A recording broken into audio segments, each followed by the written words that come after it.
याच्यावर नको आपण ते काढून घेऊ तिकडे घेऊ. ग्रामविकास विभागाकडून जे आहे खरं तर जिल्हा परिषदेच्या जे 2005 पूर्वीचे कर्मचारी होते त्यांना जुनी पेन्शन योजना लागू करण्यात आली.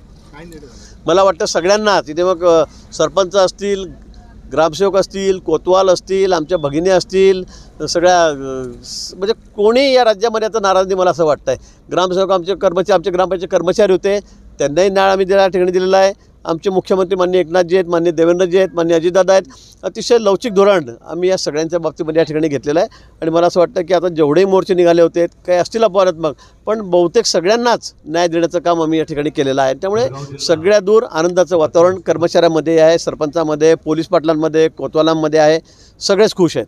हो, ते सुनील तटकरेंना घेण्यासाठी हेलिकॉप्टर गेलं, त्यात तिघांचा दुर्दैवी मृत्यू झालेला आहे.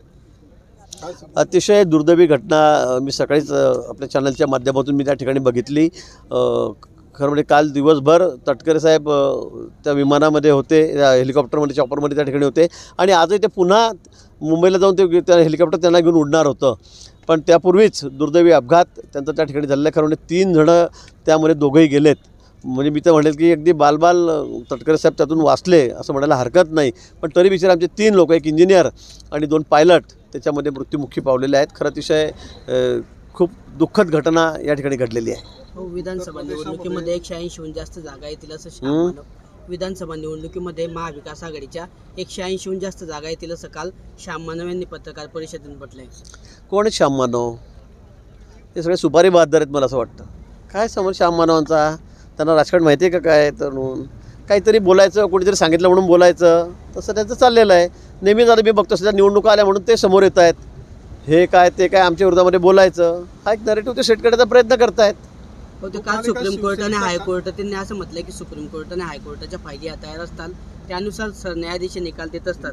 त्यामुळे नाव खराब होऊ नये याचीच काळजी फक्त सरन्यायाधीश घेत असतात. त्यांच्या फायली ऑलरेडी तयार असतात सरन्यायाधीशांचा, असं त्यांनी म्हटलंय. न्यायव्यवस्थेवर मी असं काही बोलणार नाही. मला कुठल्या त्या संदर्भामध्ये भाष्य करायचं नाही.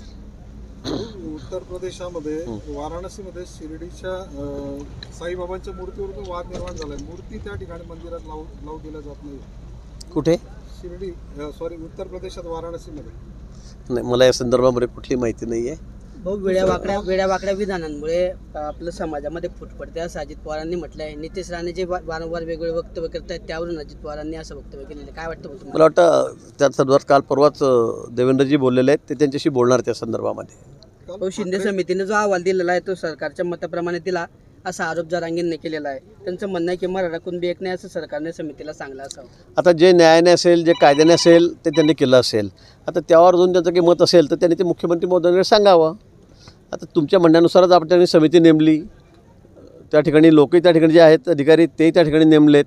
आता त्यांनी निकाल दिल्यावर त्याच्यावर टिप्पणी करणं कितकी सोयीचं आहे ते बघावं. पण त्यावरही त्यांना वाटत असेल की आपल्यावर अन्याय झाला तर त्यांनी पुन्हा मुख्यमंत्री महोदयाकडे न्याय मागावा. अमित शहांच्या एका विधानाची आज संपूर्ण राज्यामध्ये चर्चा होते. अमित शहा बोलले की 2029मध्ये महाराष्ट्रामध्ये संपूर्ण सरकार हे भाजपचं असेल आणि याचवरून आता वेगवेगळ्या पक्षांच्या टीका समोर येत आहेत, वेगवेगळे मतप्रवाह येत आहेत.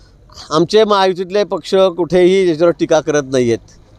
ते वेगळ्या अर्थाने त्या ठिकाणी त्यांचा शब्द घेत आहेत. पण मला असं वाटतं की जे विरोधक आहे त्यांनाच आता काहीतरी भांडवल मिळाल्यासारखं होतं आहे आणि म्हणून ते काहीतरी बोलत आहेत. बघा, तुम्हाला हाकलून देतील, तुम्हाला काढून टाकतील, त्याचं पुढचं काय चाललेलं आहे. मला वाटतं या म्हणण्याला कुठलाही अर्थ नाही आहे. कार्यकर्त्याचं मनोबल वाढलं पाहिजे, कार्यकर्ते जोरात कामाला लागले पाहिजेत. त्या ठिकाणी त्या दृष्टीने माननीय अमित भाईंनी हे स्टेटमेंट केलेलं आहे. पण विरोधकांना काही झालं, काही बोललं तरी आजकाल आपल्या सोयीने ते अर्थ काढतात. जयंत पाटील याच्यावरूनच म्हटले की शिंदेने जे आहेत अजित पवार गट हा भाजपमध्ये विलीन होईल आणि सर्व भाजपमय होऊन गेल्यानंतरच भाजपचं सरकार येईल असं त्यांनी म्हटलं. काय मी त्याला जयंत पाटलांना अधिक माहिती असेल या बाबतीत, तर मला माहिती नाही काय कोणी बोललं असेल त्यांच्याशी वरतून. तर ठाकरे गटाच्या राज्य संघटकाने काल पत्रकार परिषद घेऊन आपल्यावरती आरोप केलेले आहेत की खोटे गुन्हे दाखल केले गेलेले आहेत, आपल्या विरोधात जन आंदोलन सुरू केलं, जामनेरमधल्या समस्या मांडल्यामुळे गुन्हे दाखल केले. मी ते आपल्या चॅनलच्या माध्यमातून बघितले, का चॅनलच्या माध्यमातून लोकल. आणि म्हणजे जो माणूस गुन्हेगार आहे, ज्या माणसांनी लोकांजवळून पैसे घेऊन त्या ठिकाणी त्यांना चेक देऊन ते बाउन्स केले, तुम्हाला नोकऱ्या लावून देतो, तुम्हाला कामं देतो, तुम्हाला टेंडर देतो, त्याच्यावर माझ्याकडे 10 लोक आलेत त्या संदर्भामध्ये. साहेब आम्हाला मदत करा, तुमच्या मतदारसंघातला विषय आहे, तुमच्या मतदारसंघातला विषय आहे, हा तथाकथित RSSचा का स्वयंसेवक आहे म्हणून सांगतो आहे. आणि म्हणून माझ्याकडे 10च्या वर लोक आलेले आहेत की ते म्हणतात की साहेब आमच्याकडून यांनी पैसे घेतलेत. हे बघा चेक बाउन्स बघा, ते चेक बाउन्स झालेले आहेत. मला वाटतं अशा लोकांविषयी मी काय बोलावं.